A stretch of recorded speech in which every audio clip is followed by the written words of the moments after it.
Hello guys, welcome to coding masters. జనరల్గా మనం courses నేర్చుకోవాలనుకున్నప్పుడు, మంచి నిర్ణయం తీసుకోవాలనుకున్నప్పుడు కూడా మంచి కోర్సెస్ సెలెక్ట్ చేసుకుంటాం. సెలెక్ట్ చేసుకున్నప్పుడు కొంతమంది ఏంటంటే కొన్ని ఆర్గనైజేషన్తో మనం కంపేర్ చేసుకుని, ఓకే ఇది మంచి కోర్సు, ఇక్కడైతే బాగుంటుంది లేదా అక్కడైతే బాగుంటుంది. ఎస్, ఈ హైపోథిసిస్ అనేది మీరు చేయాలి. ఎందుకంటే మనకి ఎండ్ ఆఫ్ ద గోల్ ఏంటి? మనకు జాబ్ రావడం, దానికి ముందు స్కిల్ రావడం. స్కిల్ రావడం కోసం మంచి ఆర్గనైజేషన్ సెలెక్ట్ చేసుకోవడం అనేది ప్రైమరీ రోల్. ఇప్పుడు నేనేం చెప్తున్నాను మీకు కోడింగ్ మాస్టర్స్లో ఫస్ట్ నుంచి, స్కిల్ అనేది మన మెయిన్ అజెండా అవ్వాలి అంటే దానికి ఒక మీకు మంచి ఎక్స్పీరియన్స్డ్ ట్రైనర్స్ ఉండాలి, అంటే వర్కింగ్ పీపుల్ ఉండాలి.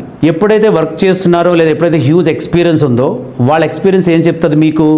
ఈ ప్రాబ్లమ్ని ఈ స్కిల్తో సొల్యూషన్ చేయండి అని చెప్తుంది. అంటే coding masters always guiding with a new skill solution or A problem with the new solution. So అందు గురించి ఇప్పుడు మేము స్టార్ట్ చేస్తున్న కోర్స్ ఏంటి? క్వాంటమ్ కంప్యూటింగ్ని ఏ ఇంజనీరింగ్తో మిక్స్ చేసి స్టార్ట్ చేస్తున్నాం. ఇది మీరు కంపేర్ చేయండి, ఎక్కడని చెప్తున్నారేమో ఒకసారి. మీరు జనరల్ వీడియో స్టార్టింగ్ నేను ఏం చెప్పాను మీకు? కంపారిజన్ చేసే కదా మనం నేర్చుకుంటాం. కంపారిజన్ చేయండి. అసలు ఫస్ట్ మీరు ఏం చేస్తారంటే, ఒక గ్రాడ్యుయేట్ అయిపోయినా పోస్ట్ గ్రాడ్యుయేషన్ అయిపోయినా క్వాంటమ్ కంప్యూటింగ్ అంటే ఏంటి, క్వాంటమ్ కంప్యూటింగ్ ఏఐలో ఎట్లా ఇంటిగ్రేట్ అవుతుంది, మీరు చార్జిబిలిటీకి వెళ్ళినా చార్జిబిలిటీ చెప్తుంది మీకు.